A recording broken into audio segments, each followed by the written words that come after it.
Yohana Mtakatifu, Yohana Mtakatifu sura ya 11 kuanzia mstari wa 38. Yohana 11 kuanzia 38. Biblia inasema, nimesema tusimame tunaposoma neno. Biblia inasema, basi Yesu hali akiugua tena nafsini mwake, akafika kwenye kaburi, nalo lilikuwa ni pango na jiwe limewekwa juu yake. Yesu akasema, liondoeni jiwe. Martha dada yake yule aliyefariki akamwambia, Bwana, ananuka sasa, maana amekuwa maiti siku 4. Yesu akamwambia, mimi sikukwambia ya kwamba ukiamini utauona utukufu wa Mungu? Basi wakaliondoa lile jiwe. Yesu akainua macho yake juu akasema, Baba, nakushukuru kwa kuwa umenisikia, nami nalijua ya kuwa wewe wanisikia siku zote, lakini kwa ajili ya mkutano huu wanaohudhuria alisema haya ili wapate kusadiki ya kwamba ndiwe uliyenituma. Naye akisha kusema hayo akalia kwa sauti kuu, Lazaro, njoo huku nje. Akatoka yule aliyekufa amefungwa sanda miguuni na mikononi, na uso wake amefungwa leso. Naye Yesu akawaambia, mfungueni mkamwache aende zake. Bwana Yesu, libariki neno lako asubuhi ya leo, likatufae kwa jina la Yesu, amen. Unaweza kukaa ukimpa Yesu makofi.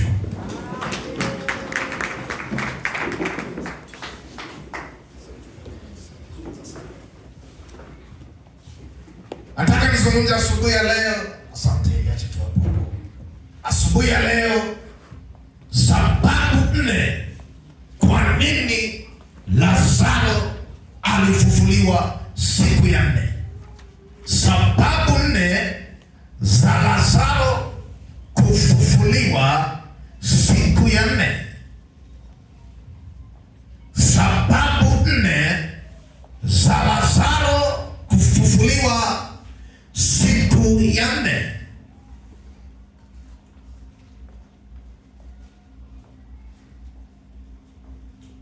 Kila mtu aliyeko duniani, uwe tajiri, uwe masikini, uwe na pesa, uwe una cheo, uwe mrembo, uwe handsome, uwe mwanasiasa, uwe mwanamuziki, uwe mhubiri wa Injili, kuna siku moja tu utaondoka kwenye hii dunia.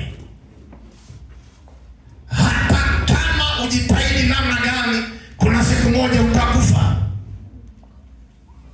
Mwanadamu ana siku kubwa 3 kwenye maisha yake.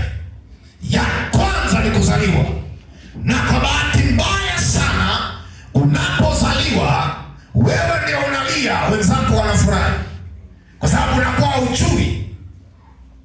Na sikukuu ya pili ya mwanadamu ni kuoa na kuolewa, na ndio maana siku hiyo maharusi na watu wengine wote wanakuwa na furaha, isipokuwa watu wenye wivu peke yao. Lakini sikukuu ya 3 ya mwanadamu ni kufa. Kila mwanadamu aliyeko chini ya jua aelewe kwamba kuna siku moja atakufa. Ulipozaliwa wewe ndiye ambaye ulilia, wenzio walicheka, lakini nakuombea asubuhi ya leo ya kwamba siku utakayokufa wao wafanye kinyume na ulipozaliwa.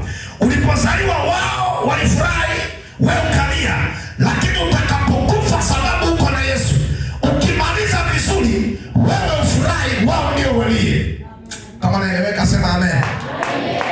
Ukimaliza vizuri na Yesu, wao ndio watahuzunika, lakini wewe utafurahi. Biblia tuliyoisoma, nimesoma habari ya mtu mmoja anaitwa Lazaro wa Bethania. Huyu Lazaro alikuwa ni mwanafunzi wa Yesu asili, na Biblia inasema ya kwamba Lazaro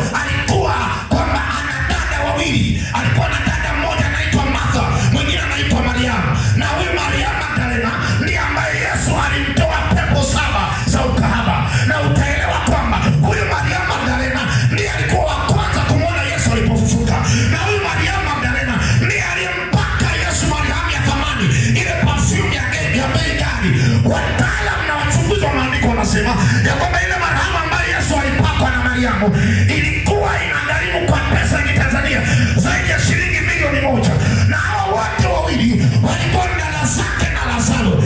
Yesu alipofikisha miaka 30 aliondoka mahali alipokuwa anaishi. Alikuwa haeleweki anaishi wapi, ijapokuwa Yesu alikuwa na nyumba, jambo ambalo watu wengi hawajui.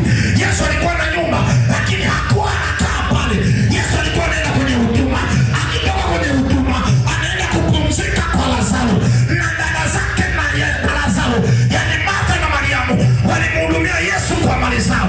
Yesu alikula kwao, alilala kwao, kila kitu alikipata kwao. Na hichi kijiji cha Bethania kilikuwa kina umbali fulani wa kama kilomita 3 kutoka Yerusalemu, mahali pembezoni kidogo, karibu na mlima wa Mizeituni, na Yesu alikuwa anaenda pale kupumzika. Na Biblia inasema siku moja Lazaro akaugua, akawa katika hali ya kufa. Maandiko yananiambia wakati ameugua wakampelekea taarifa kumwambia Bwana ya kwamba mpendaye anaumwa. Yesu akawaambia ya kwamba ugonjwa huu sio wa mauti, ugonjwa huu utamuua, bali ugonjwa huu ni kwa ajili ya utukufu wa Mungu aliye hai. Sababu ya kwanza ya Yesu kumfufua Lazaro siku ya 4 ni juu ya utukufu wa Mungu. Andika pale, sababu ya kwanza ni kwa ajili ya utukufu wa Mungu. Yohana 11 mstari wa 4, zaidi kusoma alipata. Inasemaje? Yesu aliposikia alisemaje? Ugonjwa huu si wa mauti, si wa mauti, bali ni kwa ajili ya utukufu wa Mungu. Bali ni kwa ajili ya utukufu wa Mungu. Ili mwana wa Mungu atukuzwe katika huo. Ili mwana wa Mungu atukuzwe kwenye ugonjwa huu. Sikiliza nikwambie, Lazaro aliumwa ugonjwa ambao ulikuwa haueleweki ni ugonjwa gani. Na walipompelekea Yesu taarifa, kwa sababu wana uhakika kama Yesu ni rafiki yake na ni mwanafunzi wa siri wa Yesu Kristo. Kama napenda niendelee sema amina kwa jina la Yesu. Nasema kama napenda niendelee sema amina kwa jina la Yesu. Walipompelekea Yesu taarifa, walijua kwamba Yesu atakuja haraka. Ataacha misheni yake aje kwa Lazaro, lakini Yesu akaendelea kukaa kule kule aliko. Akasubiri mpaka Lazaro amekufa, mpaka Lazaro amezikwa. Imepita siku ya kwanza, ya pili, ya 3, ya 4 ndio anakwenda. Kwa nini Yesu asiende kumponya Lazaro? Kwa nini Yesu asihudhurie mazishi? Ni kwa sababu kama angemponya Lazaro, utukufu wa kuponya na utukufu wa kufufua ni vitu viwili tofauti. Kwa hiyo Yesu alisubiri Lazaro afe kwanza, ili utukufu wake uwe mkubwa kuliko utukufu wa kuponya. Na inatimia andiko la Hagai 2:9, anasema utukufu wa mwisho utakuwa mkubwa kuliko ule wa kwanza. Niko kutangazia siku ya leo ya kwamba yale majaribu na mateso unapitia, zile changamoto unapitia, wala hazitakumaliza kwa jina la Yesu. Bwana anataka akutolee utukufu katikati ya ugonjwa wako, katikati ya changamoto yako, katikati ya madeni yako, katikati ya ndoa yako, katikati ya changamoto yako. Na Bwana anahubiri Arusha, watu ndio sema amina nzuri zaidi ya hiyo unasema wewe. Nasema huo ugonjwa unaopitia hautakuwa kwa jina la Yesu, bali ni kwa ajili ya utukufu wa Mungu aliye hai. Watu wanaposikia kwamba umepona kansa, umepona ukimwi, umepona uvimbe, umepona kichaa, watasema mambo haya mwili wameshindwa, KCMC wameshindwa, Uganda wameshindwa, aliyeweza ni Yesu Kristo peke yake. Na utangazia asubuhi ya leo ya kwamba utukufu wa Bwana uwe juu ya maisha yako, utukufu wa Bwana ufunike ndoa yako. Kama amina yako ni kubwa, chukua baraka hiyo ya kwako katika jina la Yesu Kristo aliye hai. Ongeza mkono wako, sema ya. Piga kelele, sema fire. Ni kwa ajili ya utukufu wa Mungu. Kama napenda niendelee sema amina kwa jina la Yesu. Kama Lazaro angeponywa, utukufu ungekuwa mkubwa kama wa kufufuka. Unapenda niendelee? Amna ni Mungu, napenda niendelee. Utukufu wa kufufuka ni mkubwa kuliko wa kuponywa. Kuna mtu ananiangalia asubuhi ya leo hapa alipo, hata sadaka hana. Amekuja hapa hata mchana haelewi atakula nini. Maisha yamempiga kushoto kulia, na anasema mimi ni afadhali niache imani. Uache imani, unaenda wapi? Unamwacha Yesu, unamwachia nani sasa? Alo, naeleweka ndugu wananchi? Naeleweka ndugu wananchi? Utakapotoka kwenye hiyo jaribu, utakapotoka kwenye hiyo teso, utukufu utaongezeka, utakuwa mkubwa kuliko ulivyoingia ndani ya mateso. Ayubu anasema ya kwamba najua mteteaji wangu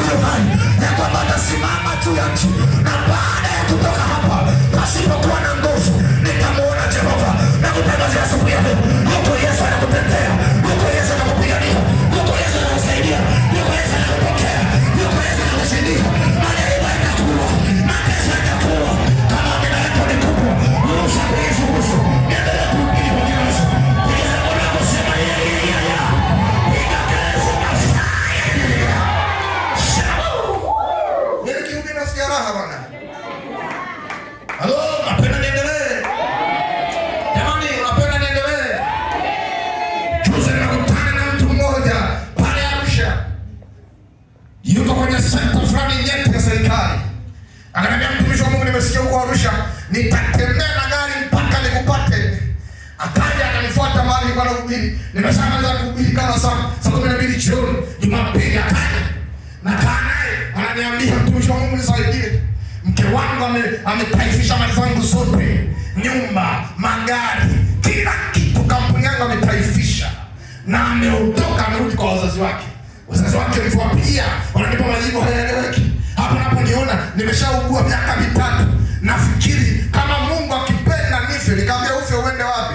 Ufe wache nitimoto. Tulia. Kama napenda niendelee sema amina kwa jina la Yesu. Nasema kama napenda niendelee sema amina kwa jina la Yesu. Ufe uende wapi? Mbinguni hakuna vijana. Mbinguni wako wazee tu. Zeeka kwanza ukawe mzee wa 25. Kule kuna wazee 24 tu. Ukizeeka kwanza unaenda kuongeza idadi. Vijana hakuna, maana vijana wanafujo nyingi. Nikamwambia, tulia mzee. Ndipo namuombea, kumbe mke wake amemfanyia uchawi, amefunga akili yake. Hii dunia leo watu wanafanana sura tu, lakini roho ni tofauti. Kama napenda niendelee sema amina. Halo, napenda niendelee. Ni kwa ajili ya utukufu wa Mungu aliye hai. Na mimi nakutangazia katika jina la Yesu Kristo. Biblia inasema Hagai 2:9 ya kwamba utukufu wa mwisho utakuwa mkubwa kuliko ule wa kwanza. Na kutangazia kanisa la kuheshimu mkwao ya kwamba tunapokwenda yajayo yanafurahisha. Na kutangazia ya kwamba ndoa yako inakuja, kazi yako inakuja, biashara yako inakuja, huduma yako inakuja. Maana utukufu wa mwisho utakuwa mkubwa sana kuliko ule wa kwanza. Waliokujua ya kwamba wewe unakopa, utaanza kuwakopesha. Waliokuona ya kwamba unapanga, utaanza kupangisha. Na kutangazia siku ya leo, mkono wa Bwana uende na wewe mwezi wa 8. Uweza wa Bwana uende na wewe. Neema ya Bwana iwe na wewe. Baraka ya Bwana iwe na wewe. Anasema amina kubwa. Anatenda muujiza mkubwa katika jina la Yesu Kristo. Tukiza Mungu sema ya. Piga kelele. Sema sababu ya pili kwa nini Yesu alifufua Lazaro siku ya 4 ni kwa sababu ya mkutano ili wamwamini. Ni kwa sababu au kwa ajili ya mkutano ili wamwamini. Yohana 11:41-42. Soma kama umepata. Ndio nasema. Basi wakaliondoa lile jiwe. Yesu akainua macho yake juu. Akasema, Baba, nakushukuru kwa kuwa umenisikia. Alimsikia saa ngapi? Nami nalijua. Ngoja, alimsikia saa ngapi? Saa ile. Sio nakushukuru sababu unanisikia. Sasa nakushukuru sababu umenisikia. Alimsikia saa ngapi? Sina wauliza ndugu wananchi, mbona mnijibu? Alimsikia saa ngapi? Alama kudeshi kapa. Soma tena anza upya. Basi wakaliondoa lile jiwe. Yesu akainua macho juu yake. Akainua macho juu. Akasema, Baba nakushukuru kwa kuwa umenisikia. Baba nakushukuru kwa kuwa umenisikia. Endelea. Nami nalijua ya kuwa wewe wanisikia siku zote. Nami najua ya kuwa unanisikia siku zote. Lakini kwa ajili ya mkutano huu wanaohudhuria nalisema haya ili wapate kusadiki kwamba ndiwe uliyenituma. Ya kwamba wewe ndiye uliyenituma. Ile soma 43. Naye akiisha kusema hayo, akalia kwa sauti kuu, Lazaro, njoo huku nje. Endelea kusoma. Akatoka nje yule aliyokufa. Amefungwa sana miguu na mikononi. Na uso wake umefungwa leso. Naye Yesu akamwambia, Fungueni, mwache aende zake. Mtaka mstari unaofuata soma. 45. Basi wengi katika Wayahudi waliokuja kwa Mariamu na kuyaona yale aliyoyafanya wakamwamini. Wakafanyaje? Sikiliza. Yesu hakumfufua Lazaro kwa ajili yake. Ningekuwa nahubiri Arusha watu wangekuwa wamechangamka zaidi ya hapo. Nasema Yesu hakumfufua Lazaro kwa ajili yake. Yesu alimfufua Lazaro ili mkutano na watu wote wamwamini. Sikiliza, kuna mahali ukisoma Biblia inasema Yesu alipoingia Yerusalemu alikataa kupokelewa. Na Yesu alikuwa anapita Yerusalemu, maana ndio njia kuu ya kwenda kwenye kijiji cha Bethania ambako Lazaro alikuwa anaishi. Na ndio hapo alipokataa kupokelewa. Petro aliyesema akasema, Bwana, kwa nini usiagize moto kutoka mbinguni uchome watu? Yesu akamwambia, haujui roho ya namna gani ndio nayo. Ndio hapa Yesu anakataa kupokelewa. Sasa atapokelewaje Bethania na msafara bila kuua Lazaro? Na ndio maana anasema, Baba, nakushukuru kwa sababu ulinisikia niliposema jamaa afe hapa msibani. Hakuna kuuliza wewe umetoka wapi, msibani hamna mwaliko, tunaenda tu. Mimi ni Yesu, lazima niende na msafara.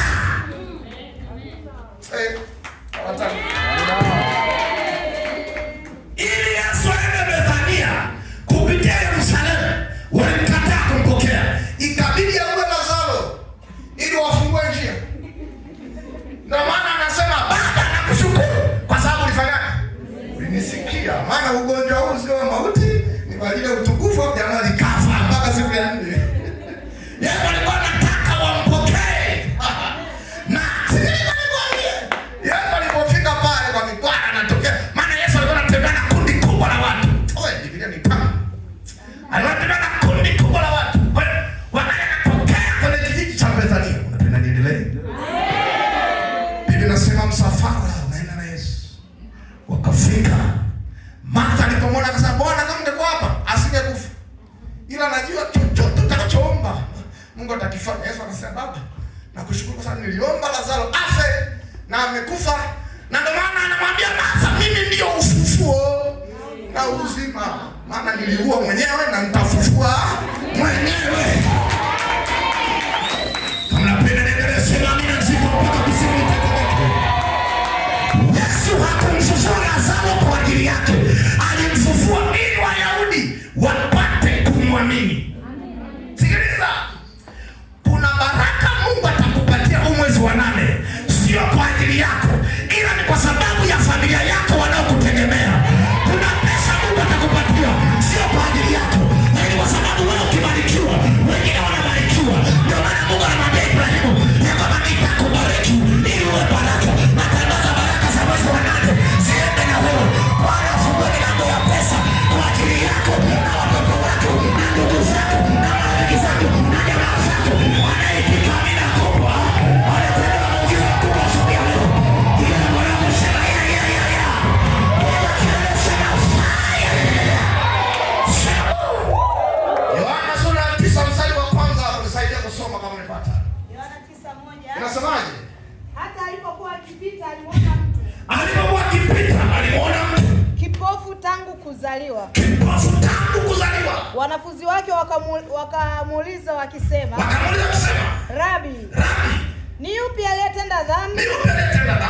Mtu huyu au wazazi wake hata azaliwe kipofu? Yesu akajibu, huyu hakutenda dhambi wala wazazi wake, bali kazi za Mungu zidhihirishwe ndani yake. Bali kazi za Mungu zidhihirishwe. Inatosha. Sikia, Yesu anapita hapa, na wakati anapita aliona mtu, na huyu mtu ni kipofu toka tumboni mwa mama yake. Biblia inasema kwenye Mathayo 9:9, Yesu alipokuwa akipita aliona mtu. Mathayo 9:27, Yesu alipokuwa akipita aliona mtu. Marko 1:16, Yesu alipokuwa akipita aliona mtu. Marko 2:14, Yesu alipokuwa akipita aliona mtu.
Unajua zamani aliposikia Yesu anapita, akasema Yesu, mwana wa Daudi unielewe. Ila jamaa Yesu anapita afu limekaza lina kiburi yani.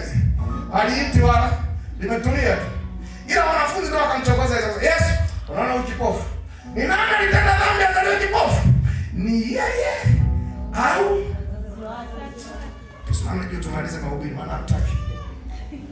Ni nani alitenda dhambi? Ni yeye au wazazi wake? Yesu akamwambia huyo kutenda dhambi wala wazazi wake hawajatenda dhambi. Wala ndugu zake hawajatenda dhambi. Ila iko hivi ili kazi za Mungu zidhihirishwe. Ninamshukuru Mungu kwa ajili ya wanafunzi. Maana kama zisingekuwa dharau za wanafunzi, huyu jamaa asingeponywa. Narudia tena. Namshukuru Mungu kwa ajili ya dharau za wanafunzi. Wasingekuwa wanafunzi, huyu jamaa angebaki kipofu. Ninamshukuru Mungu kwa ajili ya wanaokudharau wewe. Kwa sababu kama sio wao, Mungu atanyamaza. Kuna zile saa za kumwambia Mungu, kama huwezi kutenda kwa ajili yangu, tenda kwa ajili ya kunyamazisha maneno ya dharau ya adui zangu. Na kutangazia asubuhi ya leo kwako, Bwana anakutendea muujiza tunapomaliza watu. Anautanyamazisha adui zangu kwa jina la Yesu. Nasema Yesu atende jambo ambalo kila atakayesikia masikio yake yatamwasha. Mungu kwetu sisi ni kimbilio na nguvu, tena ni msaada unaoonekana pale wakati wa mateso. Na kutangazia asubuhi ya leo, msaada wa Bwana uwe juu yako, uwe juu ya watoto wako, uwe juu ya ndoa yako, uwe juu ya mume wako, uwe juu ya mke wako, uwe juu ya familia yako. Natangaza asubuhi ya leo kwamba msaada wa Bwana uwe juu yako. Piga kelele, sema amina mpaka mbinguni wasikie. Piga zangu na wasema yeah. Piga kelele, sema fire. Kwa hiyo Yesu hakumponya Lazaro kwa ajili yake, alimponya ili mkutano wapate kuamini kama ndiye Mwokozi. Kuna muujiza Mungu atakutendea sio kwa ajili yako, ila muujiza Mungu atakutendea ili wanaokusema vibaya wanyamaze kimya katika jina la Yesu Kristo aliye hai. Anayeamini miujiza aseme amina iliyojaa kwamba kuzimu watetemeke leo sana. Yaani kuna muujiza Mungu anakufanyia ambao kila anayesikia anasema haiwezekani.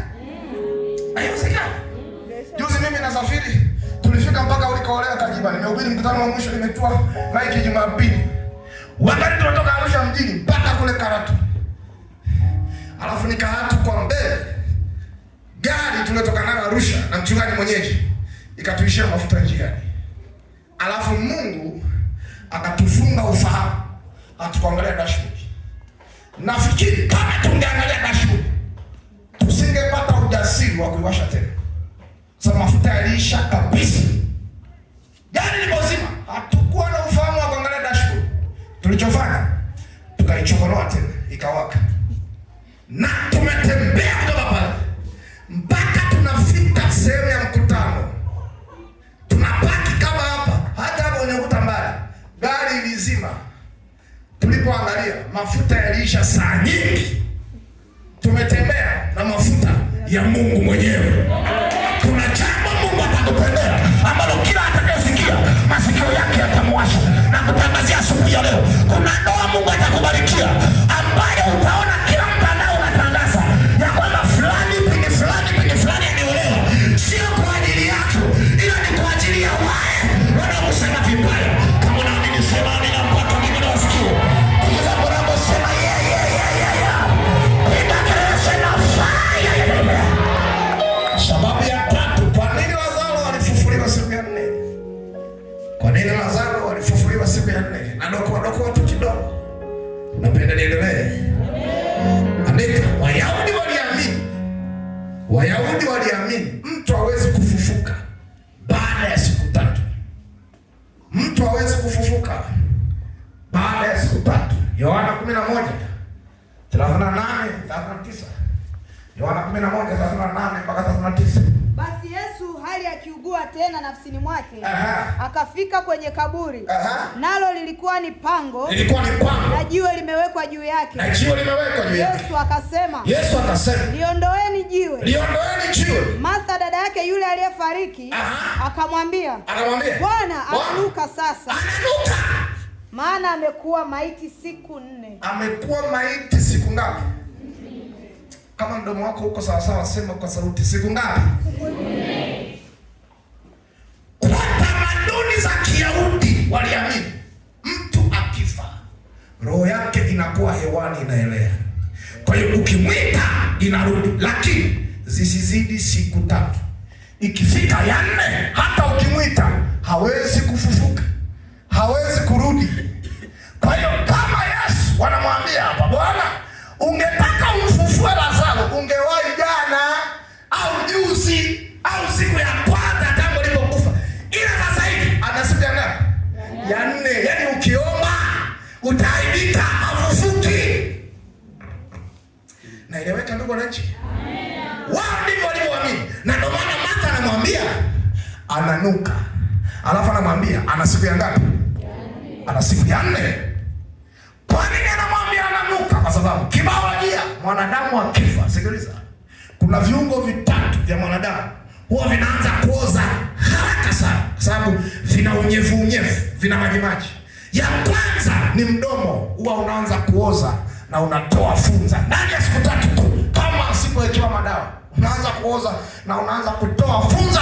Na ndio maana chunga kama mdomo kanakosema sema watumishi wa Mungu, kuna siku kataoza, katatoa funza, hata ungepaka lipstick haitakolea.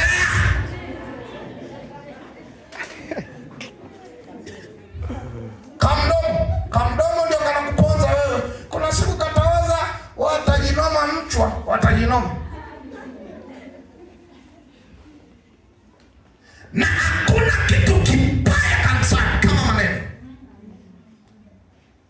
Wachunguzi na walimu wa theolojia wanasema ni afadhali kanisani uwe na wazinzi wengi kuliko watu wa maneno, wambea, wanoko, watu wa mdomo wengi. Kwa nini? Kwa sababu sio kama uzinzi sio dhambi. Uzinzi ni dhambi vile vile, lakini mzinzi akizini ni yeye na Mungu wake. Ila mtu mnafiki, muongo, mnoko atakuchonganisha huyu na huyu na huyu na huyu na huyu, wote mtajikuta muongei mnachukiana kwa sababu ya mtu huyu. Ndio ubaya wa maneno.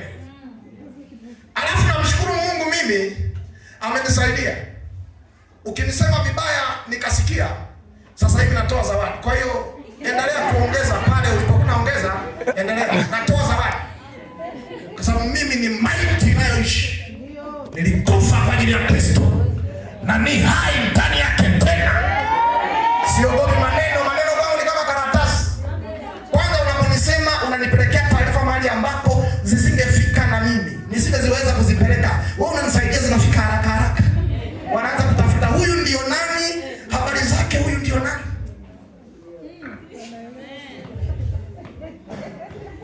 Weka mkono wako juu hivi. Kwa hiyo nakutia moyo, kama wewe unasema vibaya, kaongeze. Alafu fanya namna yote nijue, nitakupa zawadi. Sababu maneno hayavunji mfupa. Watu wa taarabu waliwaimba wakasema, kama maneno yangelikuwa njaa yangelitesa tumbo langu, na kama yangelikuwa tindikali yangebabua ngozi yangu. Lakini hayana virusi, hayana risasi, haya ni babaishi. Watasema mchana usiku watalala. Sisi tunaendelea na kazi ya injili ya Yesu Kristo hai. Maana tumeitwa si kusema maneno, tumeitwa kusema neno la Mungu aliye hai. Maana ndani ya neno kuna uzima na afya. Si ungekuwa na ufahamu mzuri ungesema amina nzuri. Kama unapenda niendelee, sema amina kwa jina la Yesu. Maneno yanakubabaisha, kama shida kula. Sio mimi nasema hapo na kusikia na hapa na gonga kitimoto na agiza na soda na matunda pembeni. Sina shida. Ndio mtayasinda ndio mwana wa siku.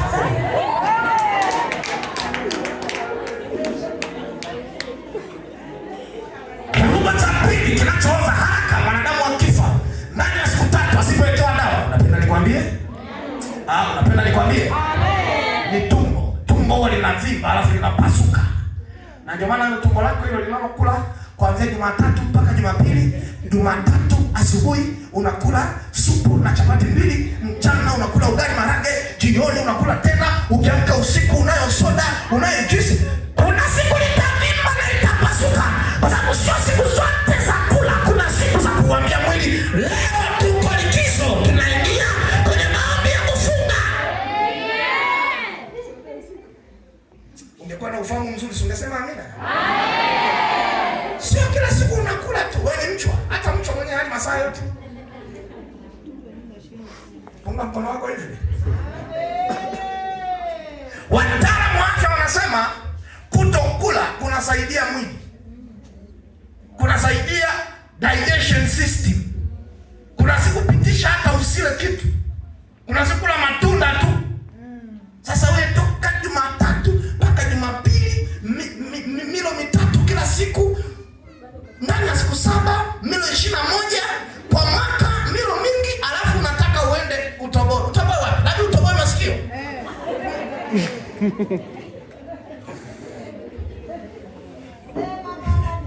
Kiungo cha tatu kinachooza haraka mwanadamu akifa, unapenda nikwambie, ni sehemu za siri. Na hivi viungo ndio vinavyoongoza kutenda dhambi kwenye mwili wa mwanadamu. Hawataki tena. Hivi viungo vitatu ndio vinaongoza kutenda dhambi kwenye mwili wa mwanadamu. Kwani Adam na Hawa waliangushwa kwa sababu ya nini? Siuitikie sasa. Kwa sababu ya nini? Msosi, menyu. Yesu mwenyewe alikutana na jaribu la nini? Shetani anamwambia, ikiwa wewe ndiwe mwana wa Mungu, geuza mawe haya nawe mkate ule. Kiungo cha tatu, sehemu za siri huwa zinaoza. Ndio maana nakushauri, nakupa ushauri na saa na kupima. Wa kiume, wanaume. Bado sijasikia. Wanaume. Funga zipu. Utoboi. Hawataki. Waendelea tu kuchomeka kwenye hayo mashimo, utachomeka na mashimo yenye siafu. Endelea tu. Na shetani akutie nguvu uendelee. Maana tukikwambia uelewe. Mimi niko kwenye zamu yangu. Unapenda niendelee? Wanawake. Hawataki. Wanawake. Hawataki. Hawataki tena. Niseme. Funga miguu. Wanaume, funga zipu. Wanawake, funga miguu.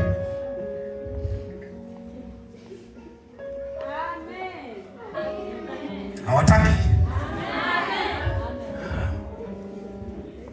Ninamaliza zamu yangu hapa. Anaambiwa ananuka kwa sababu hizi tatu.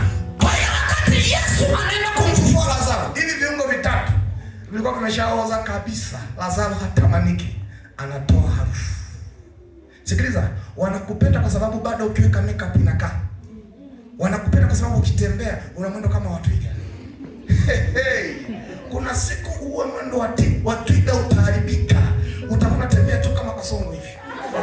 Utaona upendo wao unaisha. Juzi mimi naenda kuhubiri Arusha, nimekutana stendi na dada mmoja nimesoma naye miaka mingi iliyopita. Na jambo jingine anambia, "Usiingie kwanza." Nini? Huyu bwana kama yeye. Nani? Mimi fulani. Vipi? Sawa, zania. Nzuri. Akaniambia, "Hata uzeeki." Nikamwambia, "Mimi zeeke niende wapi?" Tena sizeeke na Diamond Platinum, zeeke mimi. Subutu. Kama mimi sizeeke niko vile. Yule dada wakati sisi tunasoma kidumu na mfagio. Unasikia ule wimbo unasema, "Si tuliosoma St. Kayumba." Mimi nimesoma St. Kayumba. Kwa neema ya Mungu nilikuwa mzungumzaji na mwandishi bora wa Kiingereza shuleni kwetu. Na ile wilaya yote Mufidi. Kwa St. Kayumba nimekutana naye. Yeye alikuwa analetwa shule, ndugu yangu, na V8 shangiki linadua kila siku, anakuja anafuata. Dada alikuwa mzuri, anakuta sentera akitembea. Tangu tunasoma sijawahi kumshika najis. Juzi nimekutana naye, amekuwa kama bibi kidude. Nikasema dhambi inazeesha. Lakini ndo kwanza niko kwenye chat. Yaani sina mpango wa kuzeeka leo wala kesho. Wewe utaniacha. Kama unapenda niendelee kusema amina kwa jina la Yesu. Kwa hiyo Yesu alisubiri Wayahudi, imani yao imefika mwisho. Yaani wanajua Yesu hawezi kumfufua tena Lazaro. Wanasema Yesu ungewahi jana au juzi ungeweza, lakini leo siku ya 4 huwezi. Yesu akasubiri, imani yao imefika mwisho, akili yao imefika mwisho, pesa imefika mwisho. Kuna nyakati kwenye maisha ya mwanadamu akili inafika mwisho, pesa haiwezi kukusaidia, marafiki hawezi kukusaidia, ndugu hawezi kukusaidia. Lakini habari njema nilionayo siku ya leo ni kwamba mwisho wako ndio mwanzo wa Mungu anapoanzia. Anasubiri ufike mwisho kwenye hiyo ndoa yako, vikao vishindwe ili akusaidie. Natangaza siku ya leo ya kwamba mwisho wako ndio mwanzo wa Mungu. Na ninakutangazia walioshindwa mmoja wako ni Mwimbili, ni KCMC, ni Bugando, ni India, lakini Yesu wake yote yaliyoshindikana kwa wanadamu kwa Yesu Kristo yana uwezo. Asubuhi ya leo uko uponyaji hapa, niko miujiza hapa, siko baraka hapa, uko uponyaji hapa, kansa inapona, uvimbe unapona, kisukari kinapona, ushindi na zito kwa jina la Yesu aliye hai.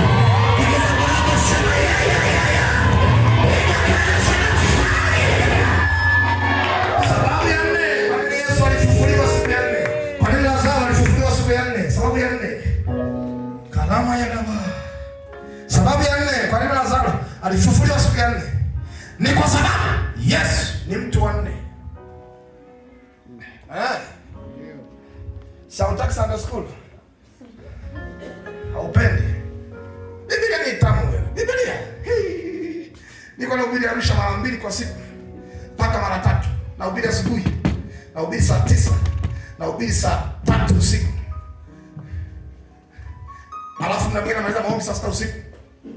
Nikilala nasikia Mungu ananiambia kesho ongea hivi. Biblia ni tamu. Mpaka wanasema mchungaji, tuendelee tena. Naambia bana, Jumapili leo tumemaliza na hamia kwingine. Anasema mchungaji tuendelee tena. Naambia imetosha. Shida yako wewe utaki. Unataka uangalie habari za Osman. Endelea. Danieli sura ya 3 mstari 25. Danieli 3:25. Namaliza sasa hivi. Danieli 3:25. Biblia inasema. Inasemaje? Akajibu akasema, tazama mimi naona watu 4. Naona watu 4. Fungulia Kiingereza. Nao wamefunguliwa. Wanatembea katikati ya moto. Hali hawana dhara. Na sura yake yule wa 4. Ni mfano wa mwana wa miungu. Nipe Kiingereza. Karibu. 3:25. The Bible says. He answered and said, but I see 4 men unbound, walking in the midst of the fire. In the midst of the fire. And they are not harmed. And the appearance of the 4th is like a son of the gods. Unasikia hiyo statement anayosema hapo ya Kiingereza hapo. Sasa na huyo wa 4 is like the son of God. Amen. Nitafutia kama mtu ana King James au Biblia nyingine tofauti na hiyo. The Bible says. Look, he answered. I see 4 men. I see 4 men loose. Walking in the midst of the fire. And they are not hurt. Yes. And the form of the 4th is like the Son of God. The form of the 4th is like the Son of God. Ni kama mwana wa Mungu. Sikiliza. Yesu Agano la Kale akujulikana kama mwana wa Mungu. Na ndio maana kila mahali unakoona malaika wa Bwana imeandikwa Agano la Kale na imeandikwa kwa herufi kubwa au imeandikwa kwa kuanza na herufi kubwa, uelewe ni Yesu mwenyewe. Kwa nini iliandikwa malaika wa Bwana? Ni kwa sababu alikuwa hajadhihirishwa katika mwili. Na hapa anayewatokea Shadrach, Meshach na Abednego ndani ya moto alikuwa ni Yesu maana yake ingekuwa nzuri ningefunua kitu hapo. Sasa Nebukadneza anasema naona watu wanne ndani ya tanuru, na huyu wanne ni kama mwana wa Mungu. Hey, ni kama mwana wa Mungu. Sikiliza, kuna masaa kwenye maisha, kuna masaa kwenye huduma, kuna masaa kwenye ndoa, unapita mahali ambako ni kwenye moto kabisa, ni wewe tu ndio uko pale, na hata wanaokuangalia wanasema sijui kama atatoboa. Ni unapita kwenye moto. Nipe Mathayo 14:25.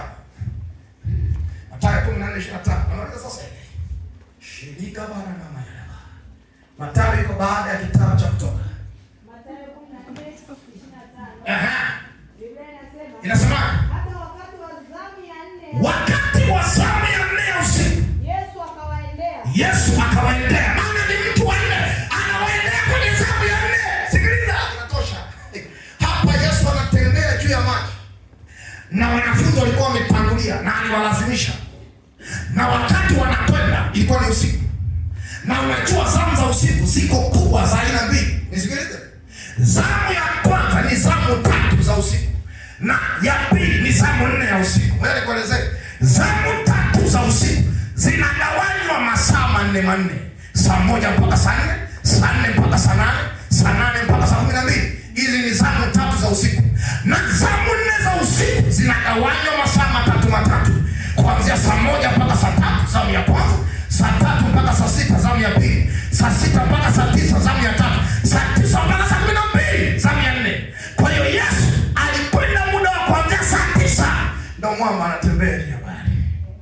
Petro na Yohana wanasema huyu jamaa anatembea juu ya bahari, angalia. Na unajua wanaenda safari jioni, na zamu ya 4 unajua ikifika saa 9 usiku, hata kama CFD au kwenye mkesha, utaona watu wanaanza kusema kwa jina la Yesu, Yesu toka. Shetani na kushukuru na kutoka. Usingizi umeshashika.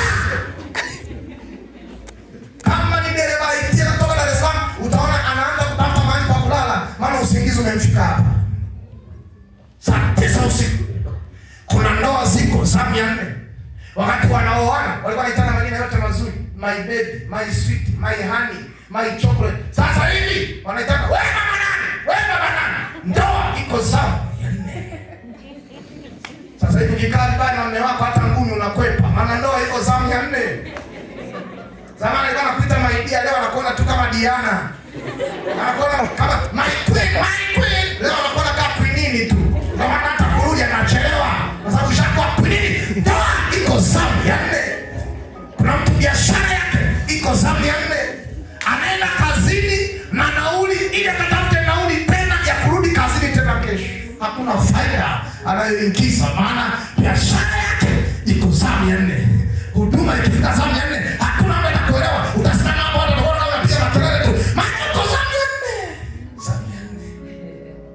Zamu ya 4 ikifika, kama ni binti, hata uweke makeup, ujipulizie, uweke mkaa na moto wa jehanamu, hakuna anayesema mambo. Hakuna. Maana ni zamu ya 4.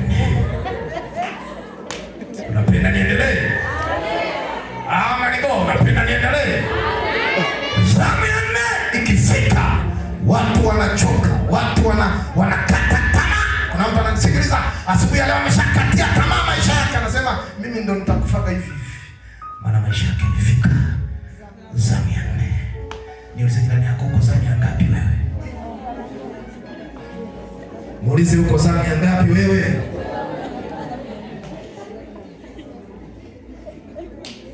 Bado unachagua vijana wa kukuoa kwa sababu hujafika zamu ya 4. Unaweka vigezo 200, hujafika zamu ya 4. Ikifika utasema baba, yeyote tu anayepumua alimradi ni mwanaume. Hujafika zamu ya 4. Kitaka ujue ninachokwambia, muulize Askofu Maketa. Anapokea maombi mengi ya wanaotaka kuolewa kuliko wanaotaka kuoa, maana ni zamu ya 4. Unapenda niendelee? Ama ni wewe unapenda niendelee?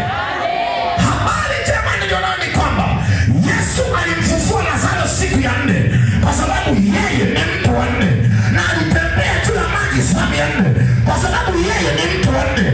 Na natangaza asubuhi ya leo, ile ndoa yako iliyo kwenye zamu ya 4, ile biashara yako iliyo zamu ya 4, yuko mtu wa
Eka disha.